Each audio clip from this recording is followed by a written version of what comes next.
Brush કરી લીધું, મસ્ત ચા પાણી પી લીધા છે ને નવા બ્લોગની શરૂઆત કરી દીધી ને આપણો બ્લોગ જોતા હોય બધા મજામાં જ હોય.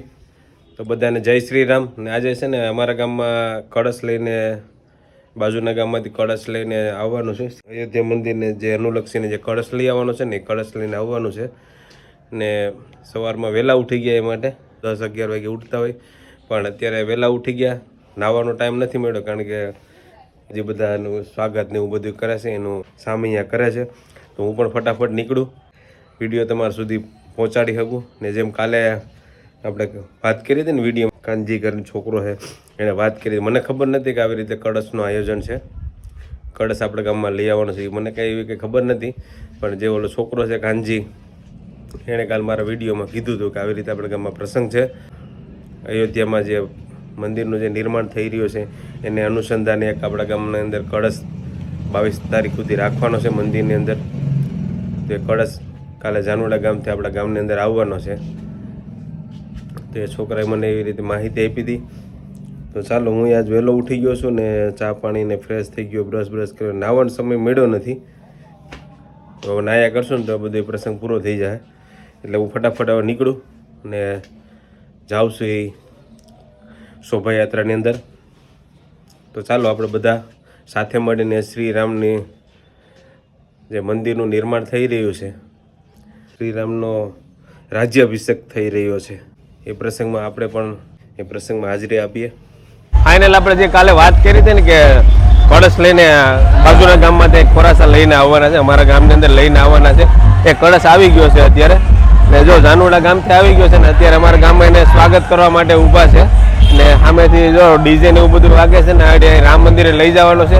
ને ત્યાંથી છે ને બાજુનું ગામ છે ત્યાં જવાનું છે, ત્યાંથી પછી અયોધ્યા જશે. તો જો અમારા રથ આવી ગયો છે,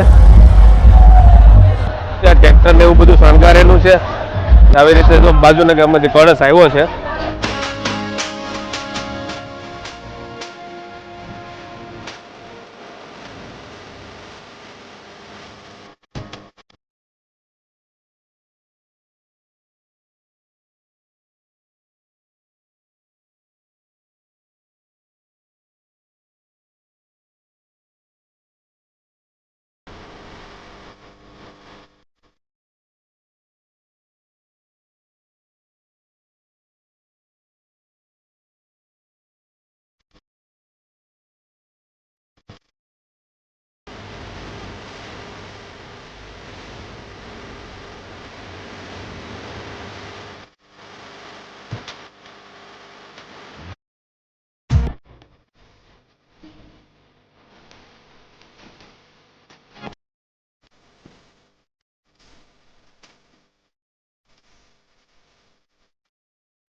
અમારા ગામની અંદર છે ને મોટી ઉંમરના ડોહીમાં છે ને પણ ઉત્સાહ કેટલો બધું છે. શ્રી રામ ગામમાં પધાર્યા છે. 70 વર્ષના દાદીમાં પણ રાત રમવા લાગ્યા છે. બાપુ છે ને એમના પરમ ભક્ત છે ને આજે ગામમાં કળશ આવ્યું છે. તો બાપુ તમારે શું કેવું છે? કળશ માટે હું એમ કહું કે ગામ આખાને હું ધન્યવાદ આપું. ગામમાં એવું એવા વ્યક્તિ નથી કે આપણા રથયાત્રાની અંદર કોઈ નથી.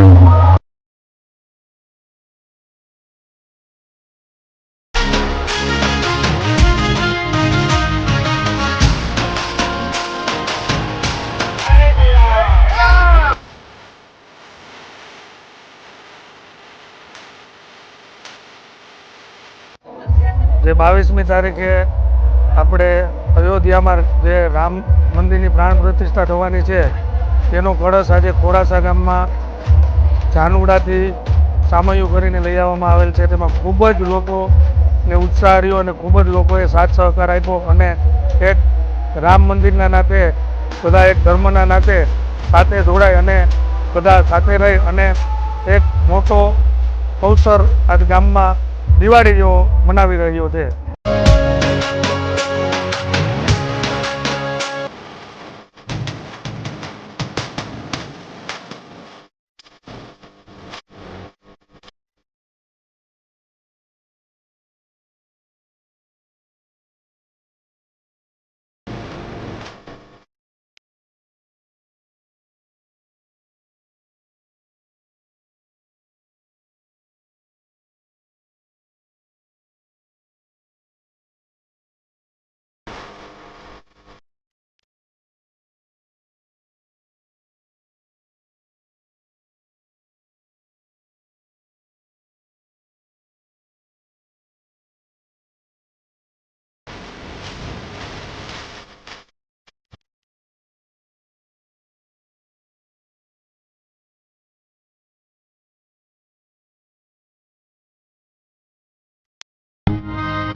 મંદિર છે ને હમણાં છે ને કળશ અહીંયા આવી જવાનો છે.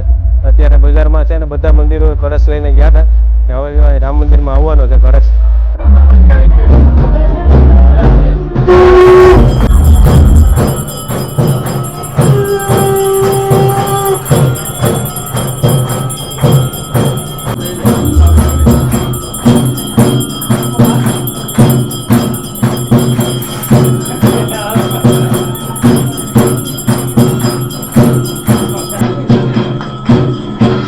હું અશ્વિનભાઈ કળશ યાત્રામાં હતા.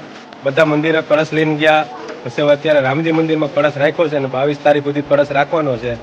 હું તમને કેવી મજા આવી? બહુ મજા આવી, બહુ આનંદ આવ્યો. ભગવાન આપણા ઘરે આવ્યા છે. બહુ મજા આવી. આજે અમે સ્પેશિયલ દુકાન બંધ રાખી દીધી, અમારા ધંધા બધી બંધ કરી દીધા.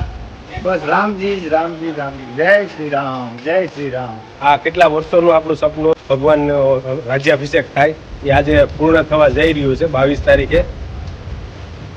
હાલો હવે ઘરે જાય ને જમી લઈએ. જય શ્રી રામ.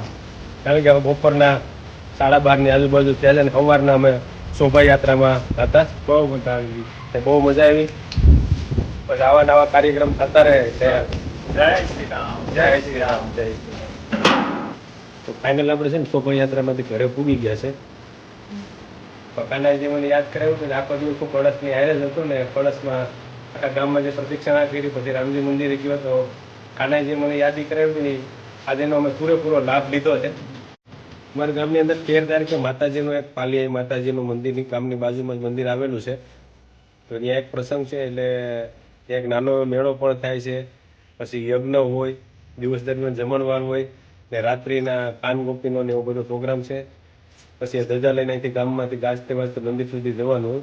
તો ધજા તમને જેમને કરાવી છે ને મારો મિત્ર છે એટલે એમનો ફોન આવ્યો મારા મોબાઈલમાં કે તમે આવો અને મારે ઘરે થોડુંક વિડીયો શૂટ કરી જાઓ. દર વર્ષે બધાના વારા હોય. આ વખતે મારા દોસ્તાને ઘરે ધજા રાખવાનો વારો આવ્યો છે એટલે એમને ઘરે 2-3 દિવસ એ ધજા રહેવાની છે ને ત્યાં રાત્રિ દરમિયાન ધૂન કીર્તન ને ભજન ને એવો બધો કાર્યક્રમો હોય.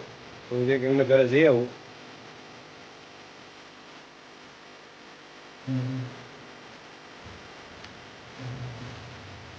મસ્ત સ્થાપના થઈ ગઈ, ભરત આવી ગયો છે. આ બધી ધજાઓ પણ આવી ગઈ છે. આ ધજાઓ છે ને 13 તારીખે લઈને માતાજી સુધી આ કાલીમાનું મંદિર છે અમારા ગામની બાજુમાં. ત્યાંથી જે લઈને જવાની રાસ્તો વાંચતા લઈને જવાની હોય.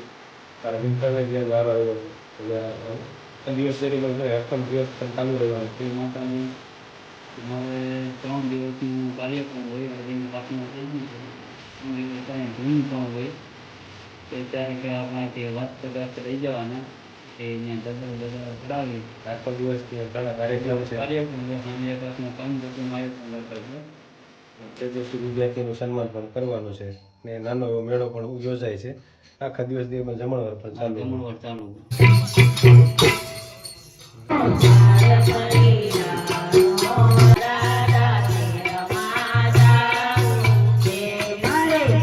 સાંજે આપણે ધૂનમાં ગયા હતા ને ધૂનમાંથી આવતા આપણે મોડું થઈ ગયું હતું એટલે ઘરના બધા લોકો સૂઈ ગયા હતા એટલે ડિસ્ટર્બ નહોતો કરવો ને લાઇટો ને એવું કંઈ ચાલુ નહોતો કરવો એટલે આપણે વિડીયોને એન્ડ કરવાનું રહી ગયું હતું ને વિડીયો બહુ લાંબો થઈ જાય છે એટલે વિડીયો અત્યારે એન્ડ કરી દઈએ. અને વિડીયો સારો લાગે તમારા મિત્રોને શેર કરી દેજો, એક મસ્ત લાઇક કરી દેજો ને કોમેન્ટમાં જય શ્રી રામ લખવાનું ભૂલતા નહીં. તો મળશું પાછા નવા વિડીયોમાં. આવજો. Ram Ram, bye bye.